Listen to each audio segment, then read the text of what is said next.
the? Welcome to the first edition of What the, where I'm showing you unique and kind of whimsical parts of San Diego, and this is definitely one of them, right, Edna? It is. This is totally whimsical. It's very whimsical. I found Edna, and Edna is the owner of this home in Mission Hills, Yes. where for the last 15 years you've transformed your front lawn into what I call a topiary masterpiece, right? Oh, thank you. You have a gardener that works on this 3 hours a day, pretty At much least, every day. Every day, at least. At least. How did this all start? Well, Cape honeysuckle was growing from our neighbor's yard, and I didn't like the way it looked. It was little lumps and lumps and lumps, and so I would sit across the street and I'd look at it and I'd say, oh, that looks like an elephant. Let's do an elephant. And so that's how it started. They were born. And you started with an elephant, but now there's all kinds of different shapes. I think there's like a Jedi or something from Yes. Star Wars. It's got this creepy, cool feeling. Did you ever see Edward Scissorhands? Yes, I did many years ago. How do you decide what goes in this garden? A lot of times I've been on a trip and I want to remember my trip, like the elephants are from Thailand. So I want to remember the trip to Thailand, so I started doing the elephants and pyramids from Egypt. So it was a lot to do with my traveling and then coming home and seeing something in my garden that would remind me of the travels. Many people have said that it's just a hodgepodge. It's not a very organized garden.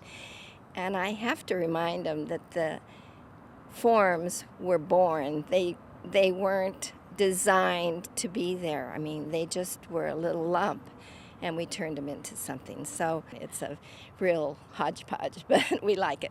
I like the hodgepodge because it's kind of the way you interpret it. I mean, where you might see, a tree, I see a curly fry or something like that. And people come by and they go, what's that? And I said, whatever you want it to be. Do you get a lot of people passing by and looking at this? Yes, we do. On weekends, we have a lot of people coming by and taking pictures. When you have an idea, how does it get to actually being on your lawn? Well, I usually draw a form for Pedro, and for him to get an idea how it should kind of look, and then we just work on it. He is very good, and he just weaves the vine together and gets the form tighter and tighter, and then we trim it and trim it and trim it so that it stays real thick. Come on down, Alex. Yeah. I want to show you. This takes a lot of time, and your husband Alex told me that it can run upwards of $100 a day to maintain. So my question is, why? Why do this?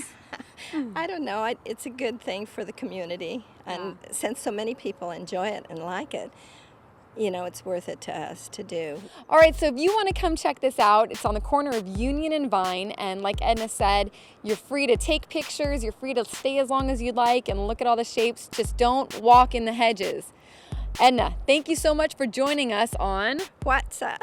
What the? What the? Okay.